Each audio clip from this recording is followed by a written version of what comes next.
L'édition régionale de ce jeudi 18 avril. Bonjour à toutes et à tous, bienvenue. Merci d'être aussi fidèles au rendez-vous. L'info régionale, d'abord vos prévisions météo, avec une belle tendance ensoleillée pour aujourd'hui et pour ce long week-end de Pâques. Dès aujourd'hui, le soleil va s'imposer dans la région, mis à part quelques voiles nuageux inoffensifs. Les températures sont en hausse, de plus en plus agréables cet après-midi. Comptez 18 degrés à Dunkerque et à Calais, 20 degrés à Boulogne et à Saint-Omer, 21 degrés à Lille. Cette situation devrait même se maintenir jusqu'à ce week-end, je vous le disais. La météo ensoleillée des prochains jours, de manière complète et détaillée après ce journal. Mais le bémol, malheureusement, de cette information météo, c'est un nouvel épisode de pollution annoncé aujourd'hui dans la région. Atmo Hauts-de-France prévoit un indice de qualité de l'air mauvais de 7 sur 10 à Lille et même pire, 8 sur 10 sur le littoral. Et vu que les conditions météo prévues vont se maintenir, la situation, elle aussi, pourrait bien durer plusieurs jours. Par conséquent, la préfecture active la circulation différenciée aujourd'hui à Lille. Dans 12 communes alentours, seuls les véhicules disposant d'une vignette critère 0, 1, 2 ou 3 peuvent circuler. Ailleurs, sur les routes et autoroutes de la région, des réductions de vitesse de moins 20 km/h sont imposées. Les bus sont aujourd'hui gratuits à Calais. De même, le pass environnement est reconduit dans la métropole lilloise pour le prix d'un simple ticket unitaire. Les trajets sont illimités aujourd'hui sur les réseaux de bus, métro et tramway Ilévia. Comme toujours, nous conseillons également aux personnes fragiles et sensibles d'éviter les activités physiques aujourd'hui. La pollution et ses conséquences, on en reparle bien sûr dans nos prochaines éditions.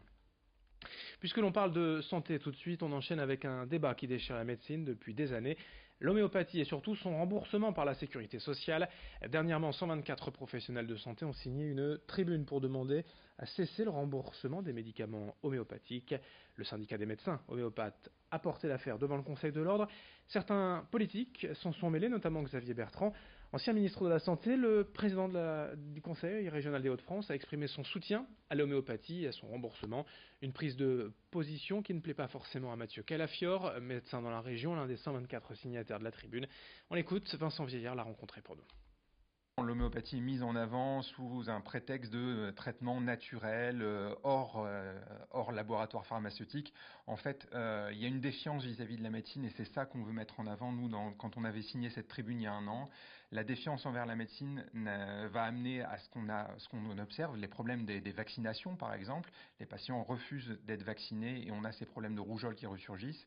Et on met en avant des thérapeutiques pseudo-naturelles, l'homéopathie, l'acupuncture, qui n'ont jamais fait preuve de leur efficacité. Les laboratoires pharmaceutiques ont un but, c'est de gagner de l'argent, clairement, mais à nous, médecins, de prescrire à bon escient, c'est-à-dire de prescrire quand il faut et des médicaments qui ont fait leurs preuves. Ne pas prescrire quand il ne faut pas, c'est aussi être un bon médecin. Aujourd'hui en France, le remboursement de l'homéopathie est donc remis en question. La haute autorité de santé, saisie par le ministère de la Santé afin d'évaluer le bien-être du remboursement de ces médicaments. En face, pour les médecins spécialistes, le remboursement est bien évidemment primordial car c'est une médecine selon eux complémentaire et efficace. On écoute un médecin homéopathe dans la région rencontré pour nous par Alicia Sanfilippo. La biochimie moderne n'explique pas son mode de fonctionnement. Certains disent qu'il s'agit d'un effet placebo. Alors on n'a pas encore prouvé qu'il s'agisse d'un effet placebo ou qu'on utilise, qu'il y a un autre mécanisme d'action qui soit à l'œuvre. Dans tous les cas, je ne vois pas, même si c'était un effet placebo, pourquoi on ne pourrait pas l'utiliser comme moyen thérapeutique, même si ça devait être le cas. Et je pense que se priver de l'homéopathie, c'est se priver d'une médecine qui peut être efficace, dont les traitements sont remboursés alors que dans certaines indications, les traitements de médecine générale qu'on peut proposer ne sont plus remboursés, comme les maux de gorge ou les aftes par exemple. Et en plus, c'est une médecine qui est peu coûteuse. Donc ce serait dommage de s'en priver. L'actualité sociale également sur le plan national, la suite de l'action des Gilets jaunes ce samedi. Malgré l'incendie de Notre-Dame, malgré le report des annonces d'Emmanuel Macron après le feu de la cathédrale parisienne, les Gilets jaunes ne croient pas vraiment en ces mesures de restitution du grand débat national. Peu importe les annonces, peu importe les mesures, la défiance envers le pouvoir et Emmanuel Macron est trop forte pour les Gilets jaunes. Je vous propose d'ailleurs d'écouter le sentiment d'Alexandre Chantry. Il est l'un des co-organisateurs du mouvement dans la région. Il est définitivement pour le maintien, le retour de l'ISF, l'impôt de solidarité sur la fortune, car pour lui c'est un symbole avant tout. On l'écoute, il était notre invité en plateau. On tient évidemment à son rétablissement. La suppression de l'ISF, ça a fait perdre 5,4 milliards dans le budget de l'État. Quand on voit la taxe carbone qui a été mise en place et pour lequel on était sorti dans la rue au début, c'était à peu près équivalent. Donc le retour de l'ISF, c'est tout à fait logique. En fait, on va dans une logique de justice sociale et fiscale. On aspire à ça. Il y a vraiment un fond symbolique à l'ISF parce que c'est une tradition française que chacun participe selon ses moyens et reçoive selon ses besoins. C'est la vieille formule lorsque la sécurité sociale avait été lancée. Il faut à un moment donné que les grosses fortunes contribuent, tout simplement. Le printemps signe aussi le retour du pollen et des allergies. On parlait de pollution tout à l'heure. Près d'un tiers des Français sont aujourd'hui concernés. C'est un chiffre en hausse depuis ces dernières années. En cause, l'hérédité, les facteurs environnementaux aussi. La pollution, je vous le disais. Et puis les changements de nos habitudes de vie. Depuis plusieurs semaines, les pollens d'arbres et de bouleaux sont les plus présents. Mais désormais aussi certains fruits comme les pommes et les pêches peuvent provoquer des réactions allergiques.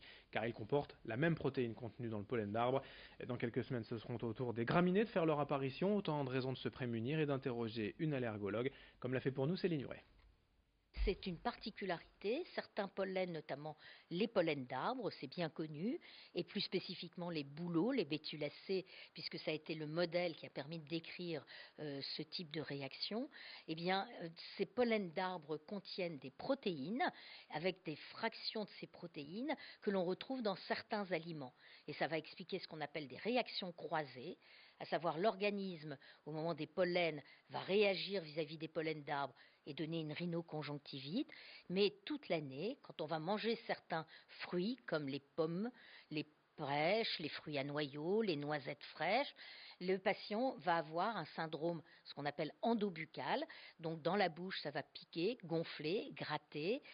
Et la spécificité et la particularité, ce qui fait d'ailleurs l'avantage, parce que souvent c'est moins grave que les autres allergies alimentaires, et ça permet de manger les aliments cuits, puisque la cuisson va casser la protéine, la dénaturer, et va permettre à l'allergique de manger le fruit cuit sans aucun risque. Fin de ce journal régional, à suivre bien évidemment vos prévisions météo. Comme toujours, on se retrouve dès le prochain quart d'heure, dans 8 minutes à peine pour une nouvelle édition. Très bonne journée à toutes et à tous.